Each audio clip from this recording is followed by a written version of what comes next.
नमस्कार साथियों। Math competition class Amit sir की क्लास में आपका बहुत बहुत स्वागत है।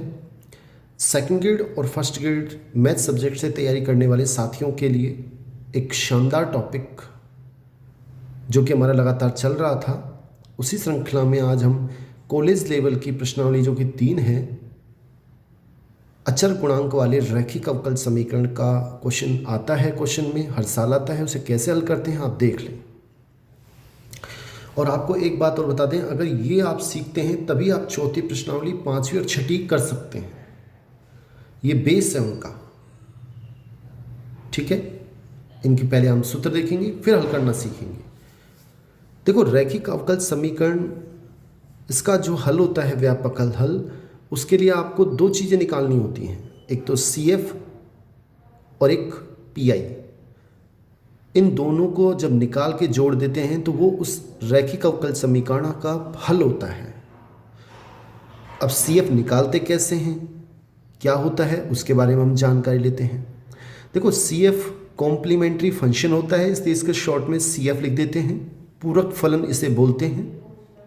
हमें करना क्या है कि जो हमें समीकरण देगा अवकल समीकरण, उसे सबसे पहले उसमें हमें FM बराबर 0 करना है। उसे सहायक समीकरण कहते हैं। FM बराबर 0 का मतलब जो भी अवकल समीकरण देगा उसमें D के स्थान पे, D अवकलन, उसके स्थान पे हमें M लिखना है और M के मान ज्ञात करने हैं।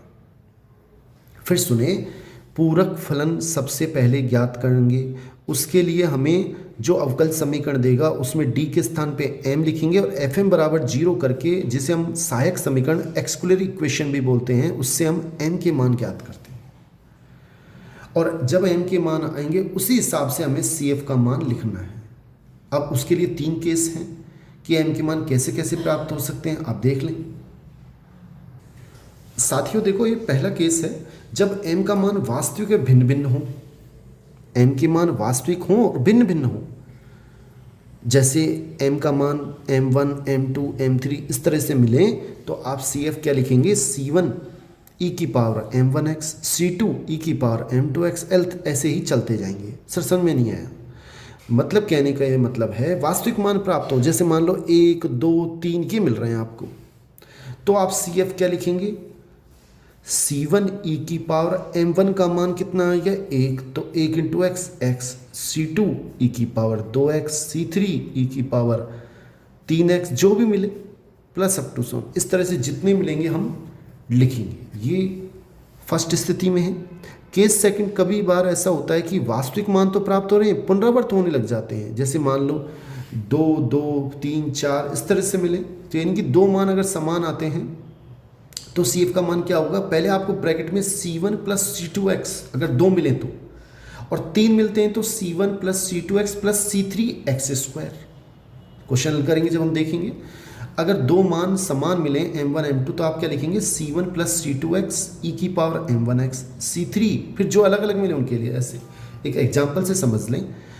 जैसे मान लो M के मान आपको 2, 2, 3, 4 मिले, तो आप इन दोनों समान मिले, वास्तविक तो हैं लेकिन समान है, रिपीट हो रहे हैं, तो आप क्या लिखोगे, C1 + C2x e की पावर 2x। अब ये अलग अलग है तो C3 e की पावर 3x, C4 e की पावर 4x, इस तरह से।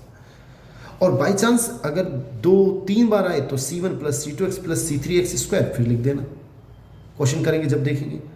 और आपसे बहुत निवेदन रहेगा कि आप इस चैनल को सब्सक्राइब करें, लाइक करें, कमेंट जरूर करें कि आपके लिए ये चैनल फ़ायदेमंद है या नहीं, जो मैं आपको समझा रहा हूँ समझ में आ रहा है या नहीं। अगर नहीं समझ में आ रहा तो मैं इसे मतलब टॉपिक डालना बंद कर दूँ, और अगर समझ में आ रहा है तो मैं और अधिक से अधिक डालूँ। तो आप चैनल को सब्सक्राइब, लाइक और शेयर अधिक जरूर से जरूर करें। आगे देखें बच्चों, ये तीसरा केस है कि M के मान काल्पनिक हो, जैसे अल्फा प्लस आइटा बीटा, तो आपको CF क्या लिखना है, e की पावर αx, इसका real part, C1 cos βx + C2 sin βx, सूत्र है, याद रखना पड़ेगा। या इसको इस तरह से भी लिख सका जा सकता है, आप ऑप्शन में चेक कर लें, ये लिखा है इस तरह से भी मिल सकता है कि C1 e की power αx cos βx + C2, और बाई चांस यही रिपीट हो तो C1 के स्थान पे C1 + C2x और वहाँ पे C3 + C4x। क्वेश्चन हल करेंगे जब आपको पता लग जाएगा। आप तो बस इतना याद रख लें, अगर अल्फा प्लस आइटा बीटा है तो या तो इस रूप में लिख सकते हैं CF या ऐसे। ये हुए हमें CF ज्ञात करने के तरीके। 3 कंडीशन मिलेगी, m के मान समान, वास्तविक, भिन्न भिन्न, m के मान वास्तविक, समान, और m के मान काल्पनिक और समान भी हो सकता है। तो इसमें C1 + C2x। अब हमें PI के बारे में जानकारी लेनी है, जानकारी लेना स्टार्ट करते हैं। साथियों, ये PI क्या होता है आप समझ लें। हिंदी में इसे विशिष्ट समाकलन, इंग्लिश में पर्टिकुलर इंटीग्रल बोलते हैं। और FD y बराबर QX हमें क्वेश्चन में दिया जाएगा। क्वेश्चन जब हल करेंगे हम आपको समझा देंगे। तो आपको PI एक ही सूत्र से निकालना है, 1/FD × QX। ठीक है। अब QX क्या हो सकता है, मैंने 4-5 सूत्र बनाए, इसके अलावा कुछ नहीं हो सकता। या तो QX आपको मिलेगा e⁴ax, 99% यही क्वेश्चन आता है, 90% मान लें। तो आपको क्या करना है, 1/FD(EX). अब इसके आंसर क्या होगा, 2 होगा। 2 आंसर हो सकते हैं कि आपको क्या करना है, जहाँ D है उसके स्थान पे ये A लिखना है। अगर FA का मान 0 नहीं आता है तो आपको ये सूत्र लगाना है। अगर FA का मान 0 आता है तो ये सूत्र लगाना है। क्वेश्चन करेंगे जब आपको और आसान हो जाएगी। सूत्र कैसे लगाना है, कुछ भी नहीं, ये तो बहुत आसान है। अगर A 0 नहीं होता तो जहाँ पर D है उसके स्थान पे आप A लिख दें और एज इट इज उसे कर दें। एक क्वेश्चन से समझा देता हूं आपको। अब साथियों, जैसे ये क्वेश्चन देखिए, RS 2012 में आया हुआ है। क्वेश्चन में पूछ रहा है, ये हमें अवकल समीकरण दे रखा है, इसका विशिष्ट हल पूछ रहा है, e⁴ का है। अब इसको FD कैसे लिखेंगे, 3 ये D², 2D और -1 x मैंने बाहर ले लिया, x और e। अब जैसे ये है, अब आपको क्या करना है, इसमें e⁴ax है, a के स्थान पे क्या है, 1/2, x यानी 4t है। जहाँ पर भी d है उसके स्थान पे आप 1/2 लिखते हैं। 3 1/2 लिखेंगे तो 1/4, 1/2 -1 और e⁴t/2। अब आप इसका मान चेक करें, 0 नहीं हो रहा, इसलिए मैंने रख दिया। और 0 आता है तो फिर हम दूसरा सूत्र लगाएंगे। अब इसको जब आप हल करोगे तो बड़ा आसान है, 4/3 आएगा, e⁴t/2, यही हमारा आंसर है। यानी कि सेकंड ऑप्शन बिल्कुल ठीक है। तो ये आप मेरे ख्याल से समझ में आ गया होगा। ये कब करना है, जब जो इसके साथ है उसके स्थान पर अगर हम यहाँ नीचे लिखें, अगर इसका मान 0 नहीं आए तो ये आंसर होगा। अगर 0 आए तो हमें दूसरा सूत्र लगाना है। फिर हम वापस उसी सूत्र पे आते हैं। साथियों, सूत्र इस प्रकार है, किस प्रकार है कि यदि अगर 0 नहीं आता है तो बिल्कुल अभी जैसे हमने सीखा, और 0 आ जाता है तो ये सूत्र लगाना, x⁴r फैक्टोरियल e⁴x। जब क्वेश्चन करेंगे आपको समझने में आसानी होगी कैसे लगाना है। नेक्स्ट देखिए, लेकिन सूत्र आप नोट कर लें, इसके अलावा कोई सूत्र काम में नहीं आएगा।